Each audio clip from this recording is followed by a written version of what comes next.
Combien sommes-nous à vouloir évoluer dans notre vie sans vraiment se donner les moyens d'y arriver, concrétiser des rêves qu'on remet toujours au lendemain?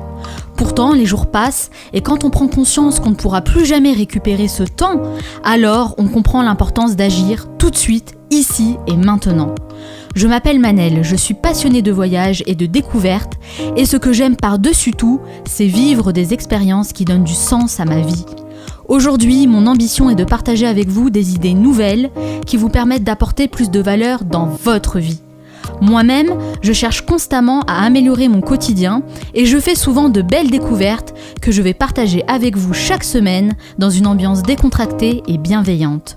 J'ai imaginé ce talk show comme un moment de divertissement qui vous apporte en même temps des conseils utiles pour upgrader votre vie. Ensemble, nous pouvons atteindre l'objectif ultime, devenir la meilleure version de nous-mêmes. Bienvenue dans le Manel Show.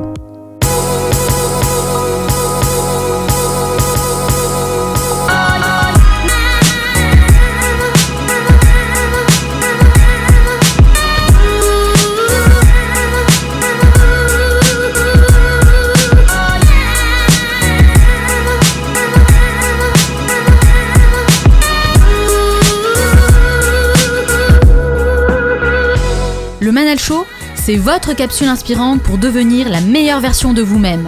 Chaque semaine, nous recevrons des invités aux horizons différents et aux parcours inspirants qui partageront leurs conseils et leurs expériences. Et pour cette première du Manel Show, j'ai choisi de parler d'un sujet qui revient très souvent. Je reçois énormément de messages me demandant des conseils sur l'organisation et la productivité. Tim Ferriss, auteur de nombreux best-sellers, a dit: se concentrer sur l'important et laisser de côté le superflu est difficile parce que le monde entier semble se liguer pour vous inonder de trucs idiots à faire. J'ai pas le temps, j'ai trop de travail. Qui n'a jamais dit ou entendu cette phrase? On a tous le même nombre d'heures dans une journée, 24 heures pour tout le monde. Quand on sait que Xavier Niel, fondateur de Free, arrive à traiter 2000 mails par jour, comment peut-on dire qu'on n'a pas le temps? En fait, tout est une question d'organisation. Dans la première partie, nous allons découvrir différentes expériences et points de vue et vous allez voir que c'est une problématique qui nous concerne tous. Puis je recevrai une personnalité qui excelle dans l'art de l'organisation puisqu'elle en a fait un vrai métier. Anne Imbert est la créatrice de 23h59 éditions. Elle va nous parler de son projet et nous dire comment elle organise son temps pour rester productive. Et dans la dernière partie, nous retrouverons nos chroniqueurs qui nous parleront de ce qu'il faut avoir vu, lu ou entendu. Je terminerai cette émission en vous donnant des conseils concrets à la portée de tous pour vous aider à mieux vous organiser et par conséquent être plus productif. Et comme Michael Jordan a dit, certains veulent que ça arrive, d'autres aimeraient que ça arrive et quelques-uns font que ça arrive. Cette émission dure 50 minutes et pas une de plus, alors soyez attentifs, faites partie de ceux qui font que ça arrive, passez à l'action. À la fin de cette émission, je vous donnerai 5 actions très concrètes que vous pourrez mettre en place dès demain pour améliorer votre organisation et votre productivité. Restez bien à l'écoute.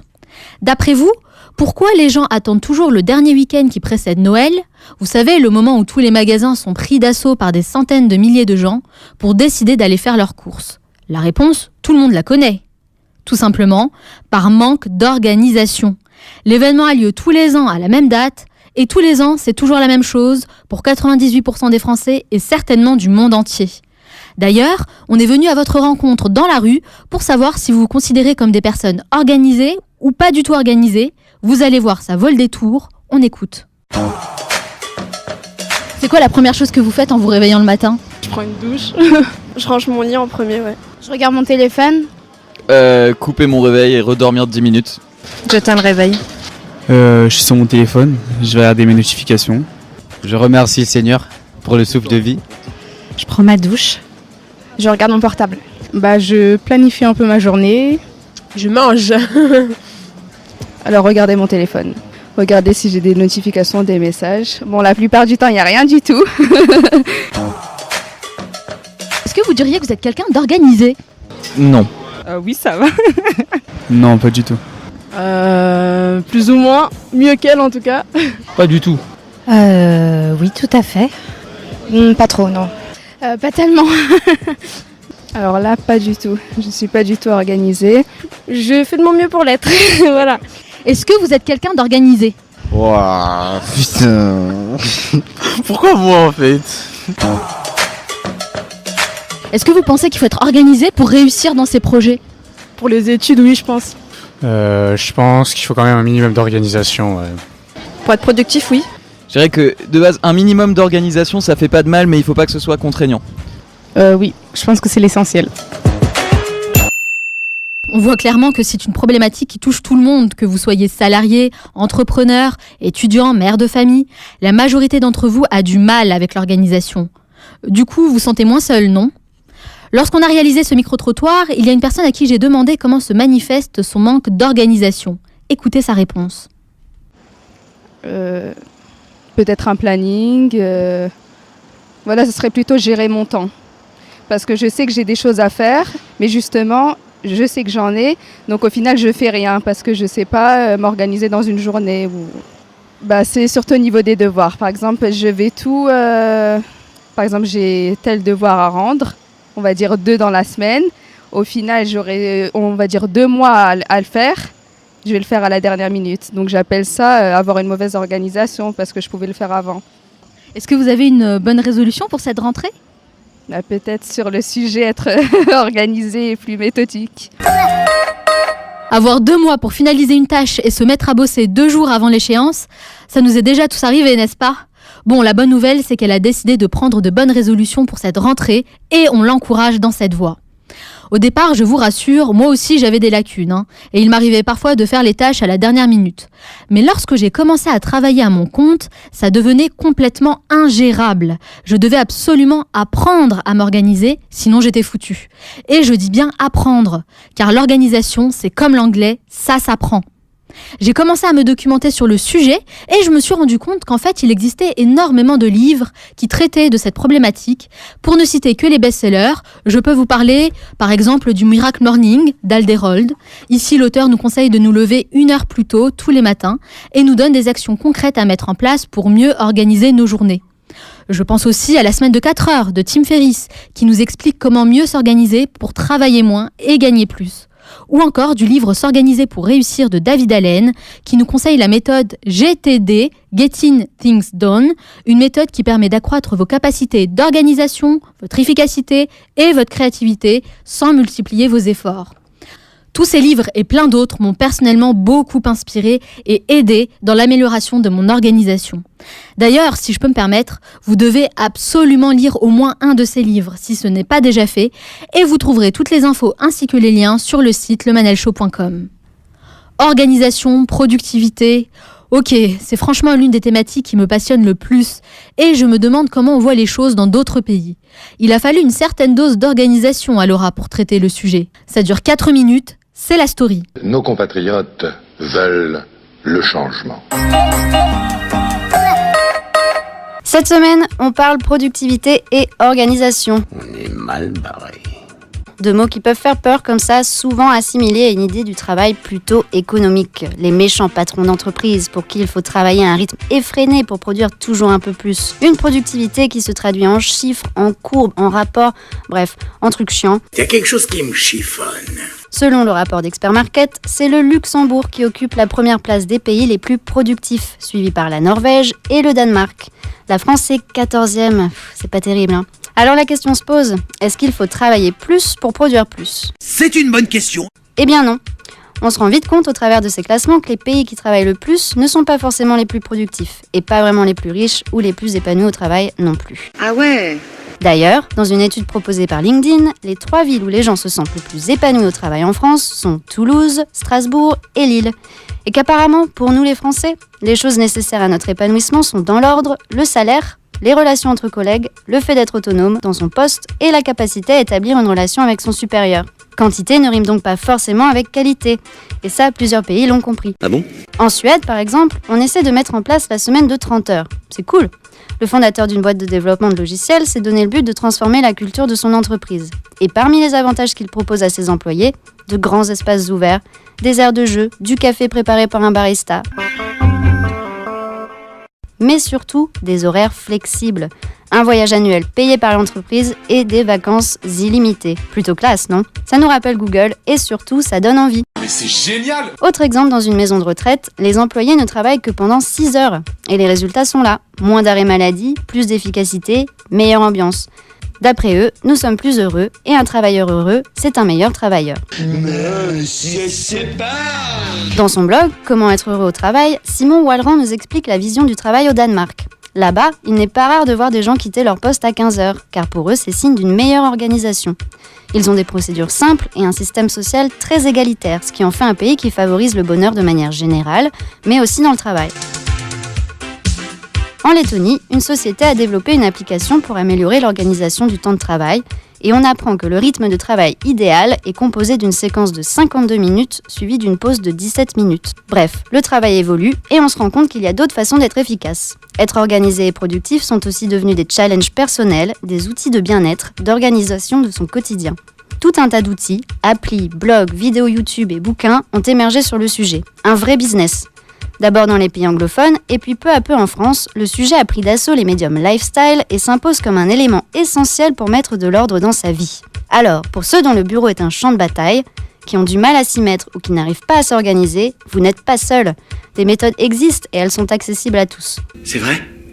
Vous pouvez déjà télécharger Trello, qui permet de créer des tableaux pour chaque tâche que vous devez accomplir, et de les partager avec d'autres personnes. Ou Pocket, qui centralise tous les articles qu'on n'a pas eu le temps de lire. Et puis aussi Evernote pour la prise de notes. Enfin bref, tout un tas d'applications pour optimiser son organisation. Allez faire un tour sur YouTube, où beaucoup d'utilisateurs donnent leurs idées perso pour être plus efficaces, comme la chaîne web étudiant de Nina Abo, ou encore celle d'Olivier Roland, auteur de Tout le monde n'a pas eu la chance de rater ses études, qui met en ligne des vidéos de conseils comme comment gérer son stress, travailler moins pour profiter plus, ou encore comment booster sa créativité et sa productivité, pour ne citer qu'elle. Mixez tout ça avec un peu de bonne volonté et vous voilà prêt à devenir organisé et maître de vos journées. Vous pouvez être fier de vous. Donc si j'ai bien compris, ça ne sert à rien de se forcer à travailler durant des heures et des heures. C'est même contre-productif. Et c'est vrai, j'en fais moi-même l'expérience tous les jours. Donc comme nous a dit Laura, l'idéal serait de composer une séquence de travail de 52 minutes, suivie d'une pause de 17 minutes, et vous verrez, vous serez plus productif. 351 000. C'est le nombre de résultats qui sortent lorsqu'on tape Organization and Productivity, en anglais of course, sur YouTube. 351 000, c'est un sujet qui intéresse beaucoup de monde visiblement. Et d'ailleurs, j'ai remarqué que c'était un sujet de vidéo qui fonctionne bien, surtout en ce début de mois de septembre, avec les back to school ou back to work, les youtubeurs lifestyle partagent leurs tips pour mieux s'organiser et être plus productifs. D'ailleurs, c'est de cette façon que je suis tombée sur une chaîne très intéressante, il y a presque 3 ans maintenant, celle de Mimi et Alex Aikon, un couple inspirant qui sont notamment les créateurs du Productivity Planner. Le Productivity Planner, qu'est-ce que c'est ? Pour moi, c'est une idée hyper ingénieuse qui m'a clairement permis d'upgrader ma productivité en un temps record. Concrètement, vous recevez un carnet qui vous aide à planifier vos tâches de la journée et de la semaine avec un système de hiérarchisation et de temps. C'est un projet venu de Grande-Bretagne, tout est en anglais, mais j'ai une bonne nouvelle pour vous. Nous aussi, on a un projet Made in France, créé par une entrepreneure passionnée et passionnante, Anne Imbert, et je la reçois ici sur notre plateau. Elle va nous parler de son parcours atypique et nous donner des astuces d'organisation et de productivité. Alors restez à l'écoute, on se retrouve dans un court instant.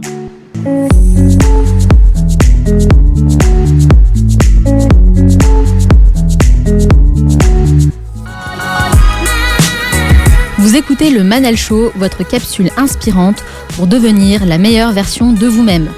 Aujourd'hui, nous parlons organisation et productivité et je partage avec vous plein de conseils utiles que vous pourrez appliquer dès la fin de cette émission. Dans cette seconde partie, je reçois notre invitée, Anne Imbert, qui a fait de l'organisation un véritable projet de vie. Puis nous serons rejoints par nos 2 chroniqueurs qui vont parler de choses insolites, surprenantes et divertissantes. J'ai hâte de voir ce qu'ils nous ont préparé. Enfin, je ne vous laisserai pas partir sans vous donner 5 actions concrètes à mettre en place tout de suite pour vous aider à mieux vous organiser et atteindre tous vos objectifs. Anne Imbert est ce qu'on appelle une bonne vivante. Elle aime lire, voyager, passer du temps en famille. Bref, profiter tout simplement de la vie. Et ce que j'ai apprécié chez Anne, c'est sa détermination. Parce qu'après de longues années à travailler en tant que productrice artistique et rédactrice en chef dans les médias, elle a décidé de commencer une nouvelle vie d'entrepreneur. Du coup, elle a tout de suite été confrontée à la problématique de l'organisation pour concilier vie pro et vie perso avec une vie professionnelle qui devenait justement très prenante. Alors, elle a commencé à mettre en place des objectifs avec des méthodes qui ont fait leurs preuves. Elle s'est formée à des techniques innovantes et elle en a fait un projet remarquable, 23h59 édition. Elle est avec nous aujourd'hui. Anne, bonjour. Bonjour. Pourquoi est-ce que vous faites ce que vous faites aujourd'hui ? Comme vous le disiez, j'ai travaillé de longues années en télévision. C'était formidable, etc. Et la télévision m'a appris quelque chose, c'est à savoir gérer le changement. Puisque par essence, quand on est en télévision, généralement, on est soit intermittent, etc., soit on change souvent au fil des saisons d'émissions. Et donc, il faut toujours savoir se retourner. Moi, je suis quelqu'un qui adore le changement. J'adore changer d'appartement, j'adore changer de vie. Il faut tout le temps que j'ai de nouveaux projets. En fait, je suis une fan de projets. Et je me suis vite rendu compte que c'est pas parce que j'avais des rêves que je les réalisais. Et donc, j'ai commencé à chercher comment je pouvais les atteindre, comment je pouvais atteindre mes objectifs et comment je pouvais réaliser mes rêves, embarquer ma famille dans les changements sans que ça fasse de casse et que tout le monde soit heureux et que tout se passe bien. Et pour réaliser ça, j'ai commencé à regarder ce qui se faisait aux États-Unis, en Australie, etc., à lire des livres sur la motivation, la psychologie positive, sur l'organisation, tout un tas de choses. Et il y a une chose qui était souvent récurrente, c'est que le fait d'écrire, d'avoir un papier, un crayon, ça faisait avancer les choses. D'accord, mais avant d'avoir ce carnet, c'était quoi justement votre journée type ? Est-ce que vous avez des rituels le matin par exemple, au réveil ? Non, je change tout le temps de rituel. Enfin, quelquefois, je me dis je vais me lever tôt. J'essaye tout, quoi. Enfin, donc, Et qu'est-ce qui fonctionne alors ? Eh ben, moi, je trouve qu'il y a quand même un truc qui est absolument génial, surtout quand on vit pas seul. Donc, soit on est en couple, soit on a des enfants, etc. Il y a quand même un truc qui est génial, c'est d'avoir au moins une demi-heure pour soi tout seul, quoi. Et ça, je trouve que c'est vraiment une super base. Parce que on est très vite envahi par l'extérieur, envahi par sa famille. Il faut préparer le petit déjeuner. Si on est avec son amoureux, il faut lui dire bonjour. Enfin, ça y est, la journée a commencé. On est déjà plus tout seul. Et moi, je trouve qu'il y a un truc génial, c'est peut-être se coucher une demi-heure plus tôt pour se lever une demi-heure plus tôt. Et le Miracle Morning qui demande de se lever à 5h du matin, c'est bien joli, mais pour ceux qui ont essayé de le faire, c'est pas toujours facile, effectivement. Pas, hein. Enfin, on peut y arriver une semaine, mais pas plus. Par contre, se lever à 7h30 à la place de 8h et avoir la maison pour soi tout seul, voilà, enfin, faire un focus sur soi. Voilà, moi, je fais pas de méditation, je fais pas tout ça, tout ce qui est super à la mode. C'est vrai que tout le monde a envie d'essayer, mais c'est dur la méditation. C'est pas quelque chose qui s'apprend en 5 minutes. Mais ne serait-ce que boire un café tout seul et juste regarder par la fenêtre, sans qu'il y ait de bruit, sans musique, sans radio, tout ça. Moi, je suis contre la radio le matin, j'ai horreur de ça. Je veux pas écouter les nouvelles, je veux pas lire la presse, je veux qu'on me laisse tranquille, en fait. Je veux avoir le temps d'arriver toute seule dans ma journée. Et après, quand tout le monde arrive, là, ça y est. Là, c'est fini, on n'a plus de temps, on n'est plus tout seul, quoi, en fait. Et justement, quand tout le monde arrive, alors vous êtes mariée, vous êtes maman d'un garçon qui a 11 ans, il me semble. C'est pas trop compliqué ? Comment vous faites pour organiser vie pro et vie perso ? Non, alors déjà, j'ai qu'un enfant, donc je ne suis pas une maman de famille très nombreuse. Et puis, il a 11 ans, donc maintenant, il se débrouille. Et en fait, non, justement, c'est d'avoir ce temps un petit peu toute seule avant qui fait que c'est pas l'hystérie, quoi. Qu'en fait, j'ai déjà eu le temps de me demander ce que j'allais faire de ma journée. Et donc, quand il me demande d'être avec lui ou de lui faire son petit déjeuner, moi, j'ai déjà bu mon café, quoi. Donc, il y a pas... Vous êtes dispo pour les autres. Je suis dispo, voilà. Il n'y a plus ce truc où, finalement, on est déjà asphyxié avant même d'avoir commencé, quoi. Ouais, donc là, si j'ai bien compris, vous, conseil numéro 1, c'est vraiment de se réveiller une demi-heure plus tôt.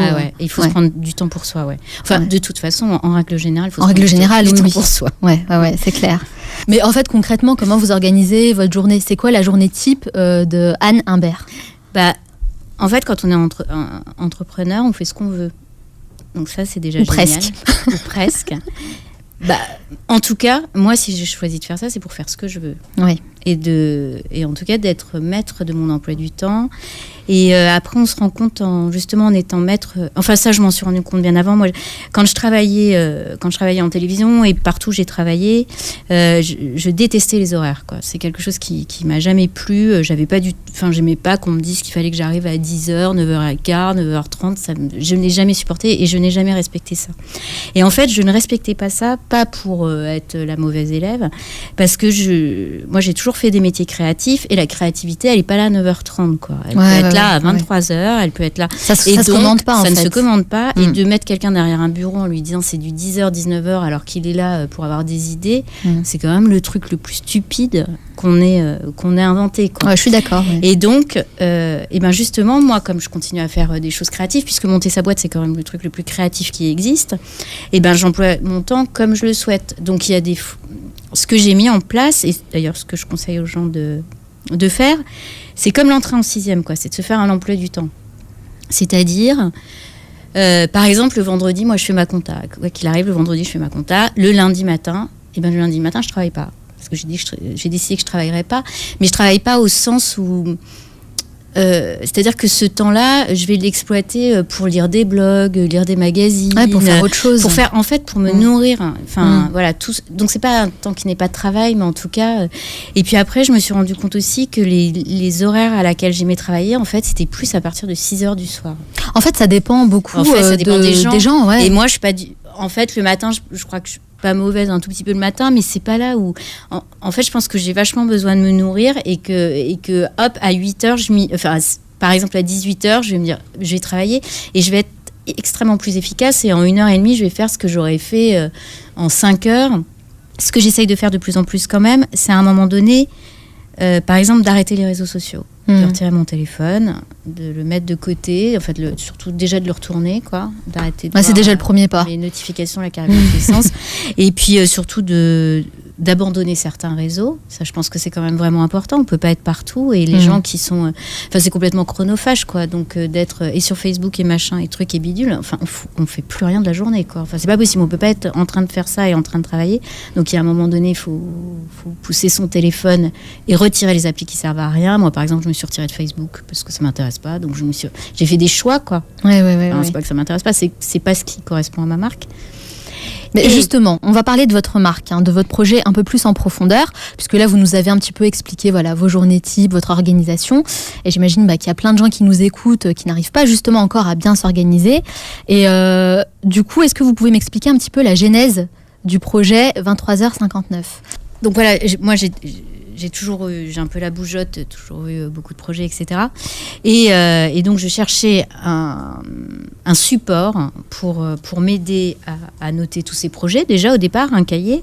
Et puis surtout, j'ai essayé de comprendre comment on pouvait atteindre ces objectifs. D'accord. Comment on pouvait les atteindre, comment on pouvait avoir des rêves, des bonnes résolutions qu'on tiendrait jusqu'au bout, etc. Et en fait... En lisant des livres là-dessus, etc., en cherchant un petit peu, en fait, il y a des méthodes.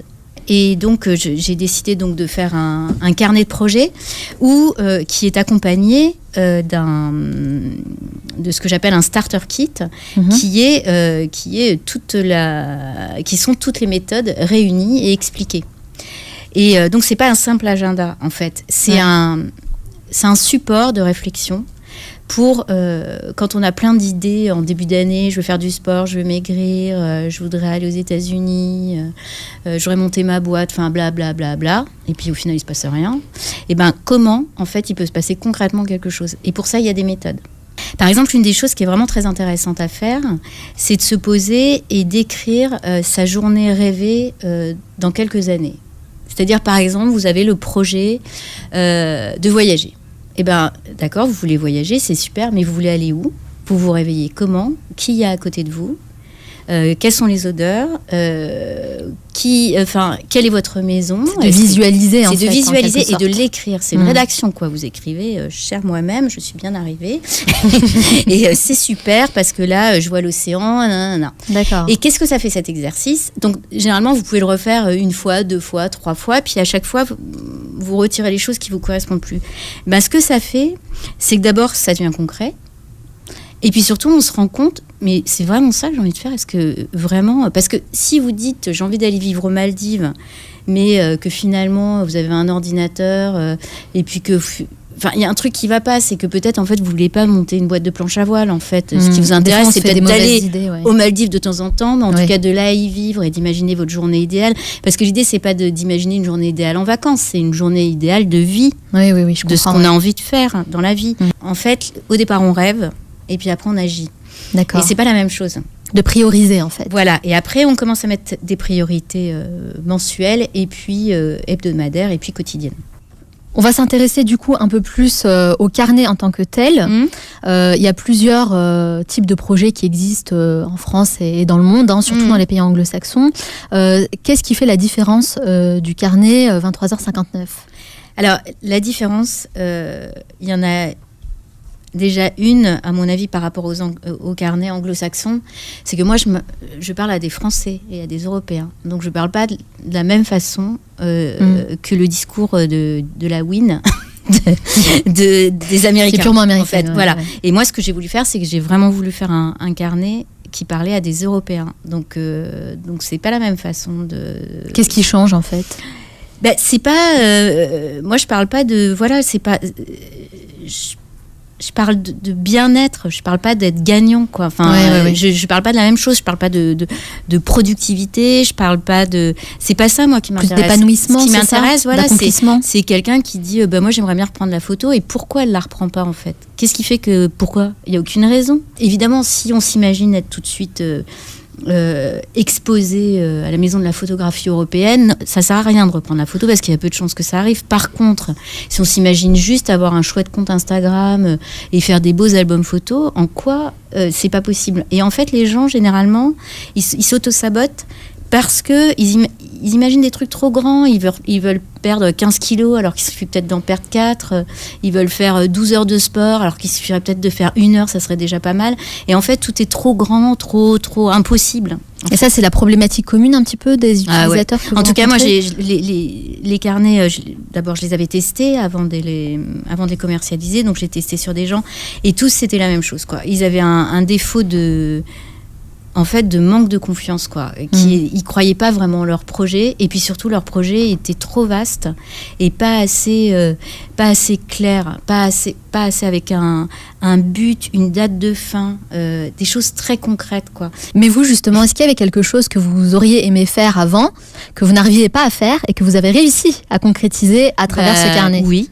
Oui, boîte. Quoi par exemple ? Ah, la boîte, d'accord. Parce un gros que ça projet, fait, là. oui, c'était en fait, c'était ça que je voulais faire.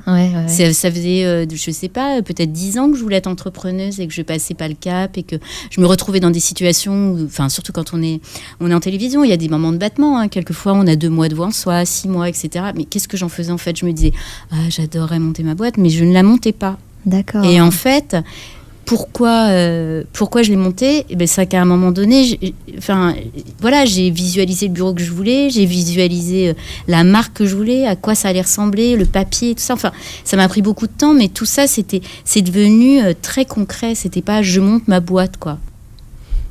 Alors, il y a une question que je me pose. Pourquoi 23h59 édition ?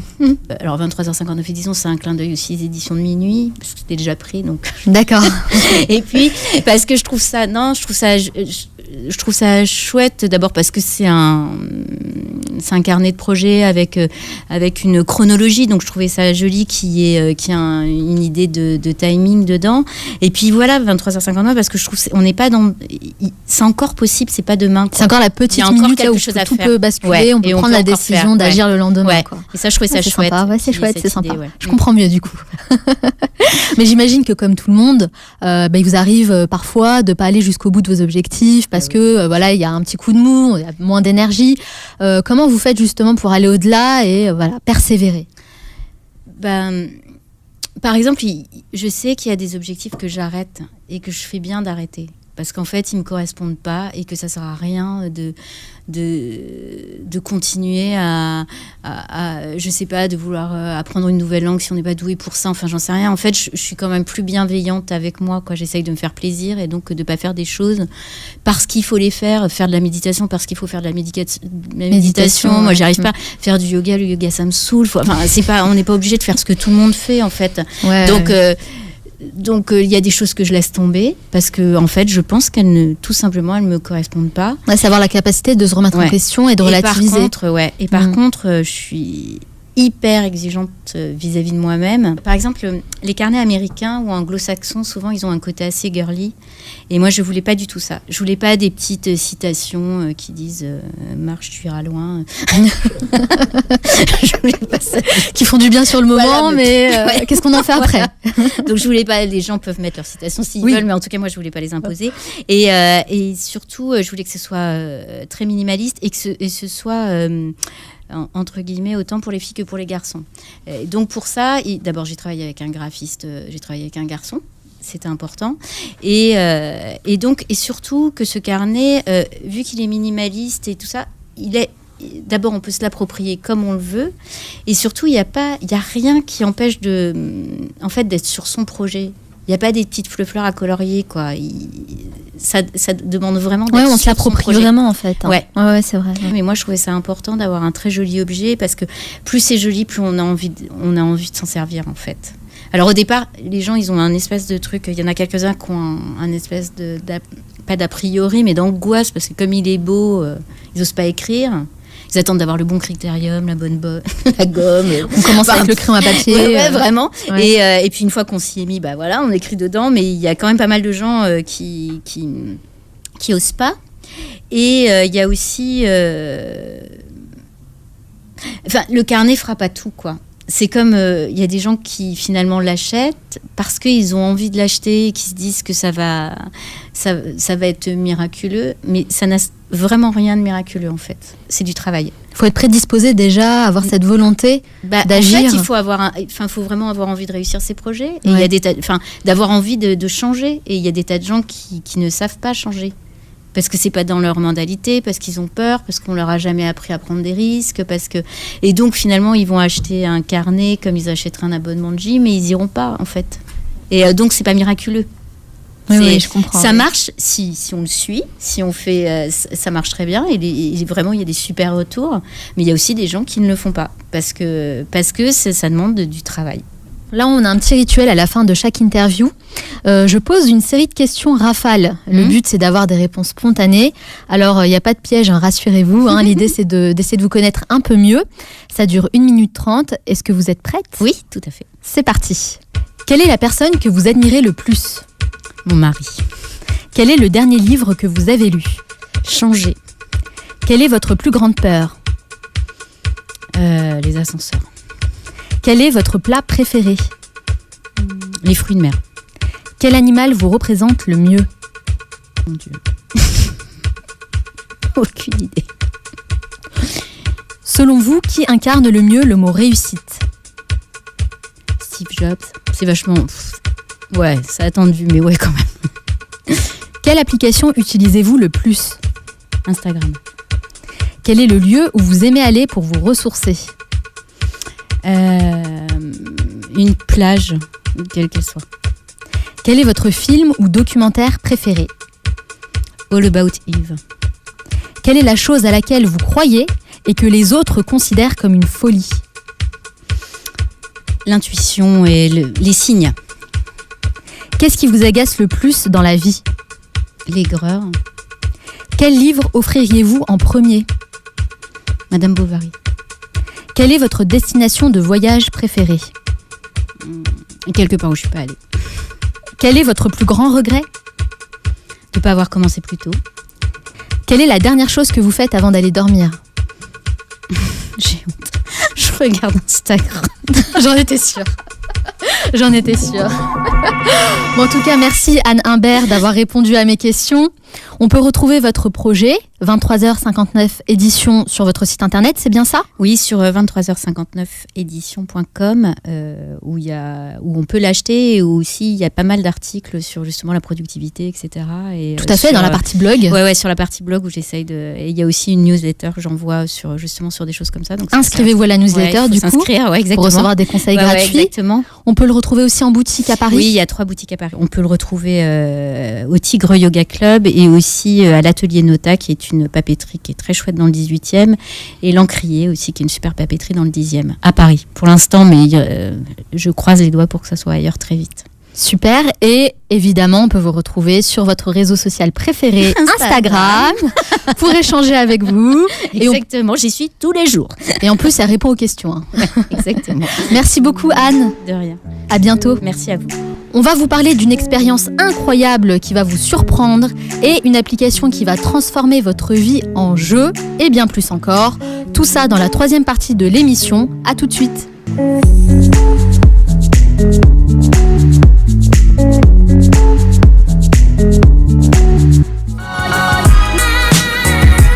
Vous écoutez le Manel Show, votre capsule inspirante pour devenir la meilleure version de vous-même.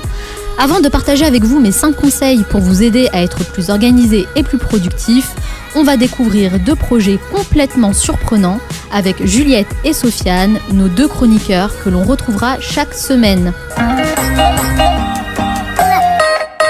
Salut Juliette, comment ça va ? Ça va bien, merci. Alors, chaque semaine, Juliette, tu vas nous parler d'une vidéo étonnante. En tout cas, tu vas essayer de nous surprendre. Et aujourd'hui, tu en as sélectionné une d'un youtubeur américain spécialiste d'expériences scientifiques en tout genre. Exactement. Mais qu'est-ce que tu as vu dans cette vidéo ? Alors en fait, donc cet instant web de la semaine, on va la passer avec le youtubeur Michael Stevens, qui tient la chaîne YouTube Vsauce. Il propose une saison appelée Minefield, où en fait chaque épisode traite d'un sujet différent.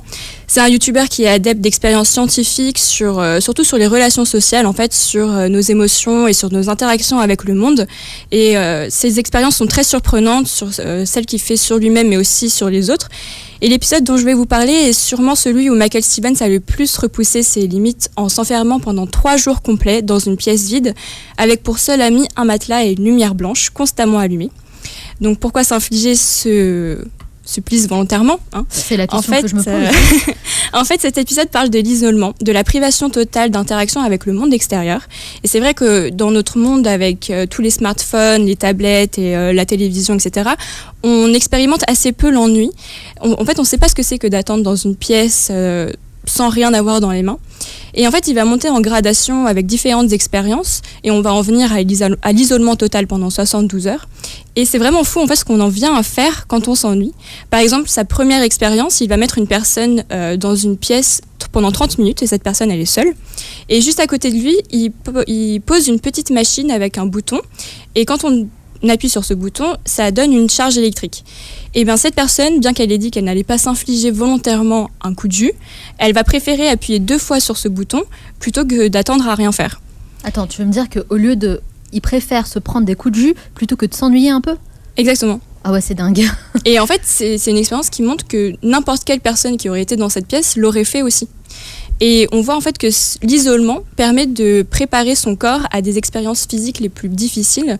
Par exemple, Michael Stevens nous montre les entraînements de la NASA ou de l'armée. Il fait aussi une interview avec un prisonnier qui a passé 16 ans en prison et qui a passé 5 mois dans une cellule d'isolement qui ressemble comme 2 gouttes d'eau à celle où le youtubeur va lui s'enfermer pendant 3 jours. Et en fait, la deuxième expérience du youtubeur, c'est de s'immerger pendant 1 heure seulement dans une baignoire à remous, dans le noir complet et sans aucun bruit. L'eau, elle est même chauffée et salée pour avoir cette impression de flotter dans son propre corps. Et on apprend au passage pour les fans que Dominic Monaghan du Seigneur des Anneaux est un adepte de ce genre de choses. Et j'en viens maintenant à la 3e et véritable expérience, celle de l'isolement total pendant 72 heures. Bon, déjà, on sent qu'il n'est pas très serein. En fait, au départ, il parle énormément à la caméra et aux internautes, ce qui lui permet de ne pas perdre la tête dès le départ. Il a aussi un médecin et un psychiatre qui le suivent jour et nuit pour analyser son comportement. Et en fait, la première chose qui saute aux yeux, c'est à quel point ne pas avoir de repères dans le temps nous bousille totalement. On a cette impression d'être dans un décalage horaire constant, où on ne sait pas où on est, on a faim à n'importe quelle heure. Parce qu'en fait, il n'avait pas de pendule ou rien du tout. Il n'y a rien dans la pièce, rien du tout dans la pièce. Et en fait, quand on lui demande justement d'estimer l'heure, il est totalement à côté de la plaque. En fait, c'est même un peu triste parce qu'il y a un moment donné où en fait, il a l'impression d'avoir fini, que les 72 heures sont passées. Et en réalité, il lui reste encore toute une journée à passer dans cette petite cellule. Et en fait, là, c'est la déception absolue. Tout bascule, il devient très triste, déprimé. Même sa famille ne le reconnaît plus, en fait. Il ne parle plus du tout à la caméra. Et à tel point qu'en fait, ses rêves... il ne sait plus si ses rêves sont la réalité en fait. Il y a une confusion totale. Il peut faire la différence entre la réalité et... Confusion totale. D'accord. Et je spoil pas la fin, mais ça se termine bien, évidemment. Et moi, en fait, ça m'a fait réfléchir à où est-ce qu'on doit mettre la limite entre notre monde hyper connecté et la déconnexion totale avec le reste. Et je pense que grâce à son expérience, lui, il s'est vraiment rendu compte que de dire qu'il voulait être indépendant, qu'il ne voulait pas avoir d'attache, d'avoir cette attitude, en fait, était débile et contre-productive, presque. Parce que ce qui l'a fait tenir dans sa toute petite cellule, c'est justement ses souvenirs avec sa famille, avec ses amis, c'est son mariage, ses discussions même avec d'autres personnes. Et c'est là qu'on se rend compte à quel point on a besoin des autres, que dans notre monde, avec Facebook, avec Instagram et tous les réseaux sociaux, même si on a l'impression d'avoir plein d'amis, en fait, on peut vite se sentir seul. Et on a cette tendance à vouloir maudire tous les jours qu'on doit passer avec d'autres personnes, au travail, dans le métro. On préférait être tout seul sur notre canapé au calme. Et pourtant, Michael Stevens, à la fin de son épisode, donne une maxime qui, je trouve, résume très bien le sens de cette expérience, en fait, et pourrait nous inspirer un peu plus chaque jour. Il nous dit « Celui qui voyage le plus vite voyage seul, mais celui qui voyage le plus loin voyage avec les autres. » En effet, j'aime beaucoup. Très, très inspirante comme citation. Mais en réalité, c'est ça, c'est qu'on est des êtres d'émotion. Donc, arrêtez d'être toujours scotchés à vos smartphones et aux réseaux sociaux. Sortez, allez voir les autres, les gens dans la rue, vos voisins, votre famille, vos amis. Parce qu'en réalité, c'est ce qui nous fait, c'est ce qui nous donne du plaisir et c'est ce qui fait qu'on a envie de se lever chaque matin. Exactement. C'est important, les relations avec les autres. Merci beaucoup, en tout cas, Juliette, pour cette chronique. Évidemment, vous pouvez retrouver la vidéo sur notre page Facebook, Le Manel Show. N'hésitez pas à aller la regarder et laissez-nous des commentaires. J'aimerais bien savoir ce que vous en avez pensé justement et surtout ne spoilez pas la fin, hein. On y tient. Alors, à toi Sofiane. Bonjour Sofiane. Salut. Est-ce que ça va ? Ça va et toi ? Ça va très bien. Alors toi, tu es notre dénicheur de tendances, des tendances toujours utiles, bien sûr. Hein. Et cette semaine, tu as choisi de nous parler d'une application qui va nous aider à tenir nos bonnes résolutions de la rentrée. Mieux encore faut-il avoir de bonnes résolutions. Ça serait quoi, toi, ta résolution de la rentrée ? Moi ? Ma résolution ? Franchement, apprendre l'espagnol et faire le tour de l'Amérique latine. Moi, c'est apprendre à bien se saper. Et toi, Juliette ? Pourquoi tu veux dire que tu te sapes mal ? Ah, moi, je galère en ce moment. C'est dur. Et toi, Juliette ? Moi, j'y ai pas du tout réfléchi. Les résolutions, généralement, c'est le 1er janvier, donc je me donne encore 4 mois. C'est 6 mois pour la rentrée, tu fais un bilan au milieu, bref. Alors aujourd'hui, il y a des applis pour résoudre tous les problèmes au quotidien, s'organiser, arrêter de fumer, faire un régime, apprendre à se saper, bref, améliorer vos soucis au quotidien à partir de vos comportements. Certaines sont déclinées sous forme de jeux, et c'est ce qu'on appelle la gamification. Hein, la gamification, c'est un mot, ouais, ça ? La gamification. C'est un phénomène qui est apparu au début des années 2000. La gamification ou ludification pour les Frenchies, entre guillemets, consiste à transposer les mécaniques du jeu pour résoudre des problèmes de la vie réelle. Donc les relations entre collaborateurs, entre amis, famille, ou à bien améliorer une offre ou un problème au quotidien. Ah d'accord, donc on transforme en fait des situations de vie en jeu. Exactement. C'est en gros les jeux qui deviennent un bon moyen pour faire appliquer sa résolution de la rentrée. D'accord. Tout simplement. Et du coup, comment ils font les concepteurs pour mettre en application cela ? Tout simplement, beaucoup d'études montrent que, en gros, ils se basent sur les comportements des joueurs. Ils les gamifient. Donc, le raccourci de gamification. D'accord. Oui, donc les jeux vidéo qui sont utilisés aujourd'hui par 52% des foyers en France deviennent compatibles avec le bien-être et surtout un atout pour renforcer nos qualités humaines. Fini le temps où les jeux vidéo ne font que divertir pour faire uniquement du divertissement ou ce qu'on appelle l'entertainment au sens général. Il émerge donc une nouvelle niche économique, un nouveau marché avec une catégorie de jeux que l'on appelle les Massively Multiplayer Online Role-Playing Game ou MMORPG. Oh my god. Et qui pèse en plus, le pire, c'est qu'il pèse 2,8 milliards de dollars pour l'année 2016. Donc c'est un marché énorme. Ouais, assez fructueux, on peut dire. Oui. Exactement. J'aimerais bien rentrer dedans. Moi aussi. Proms.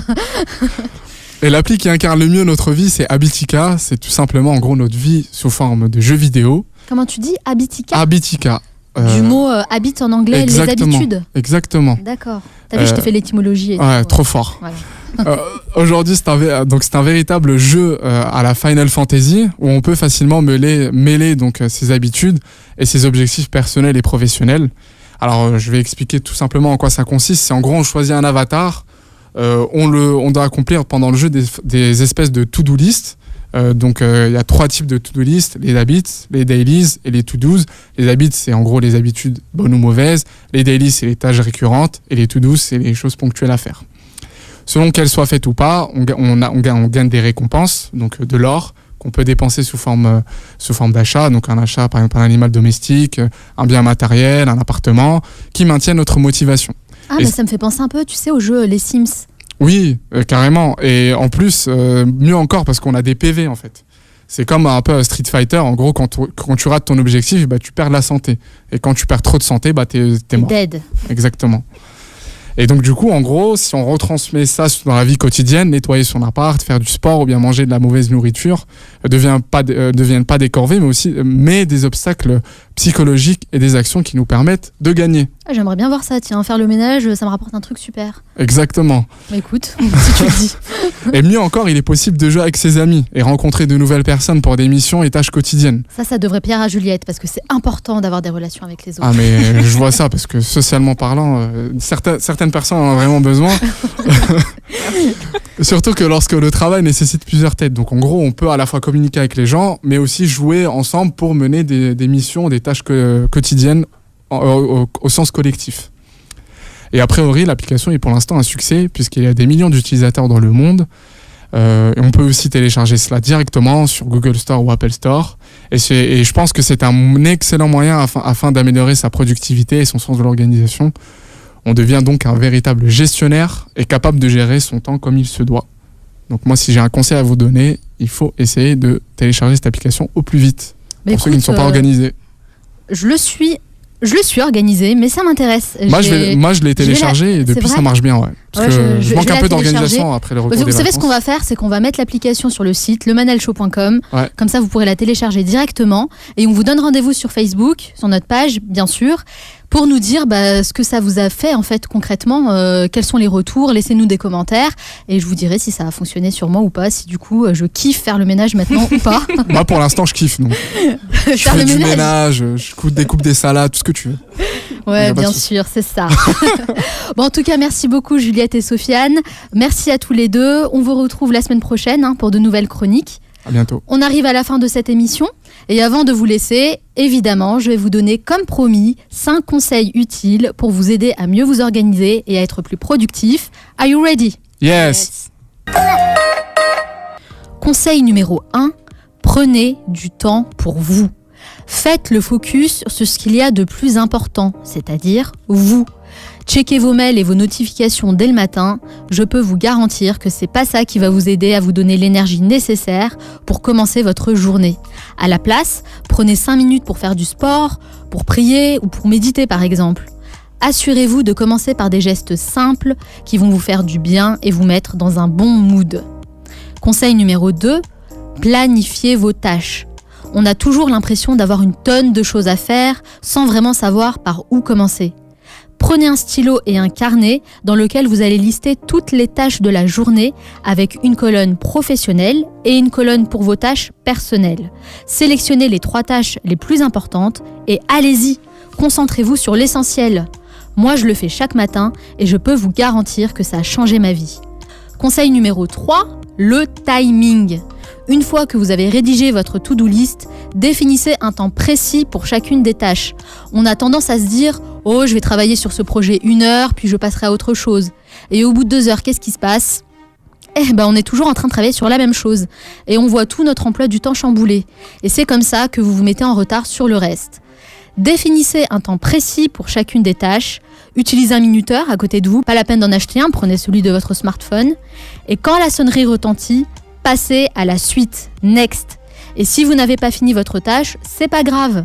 Vous pourrez revenir là-dessus le lendemain, mais le plus important, c'est de respecter votre timing. Conseil numéro 4, faites une seule chose à la fois.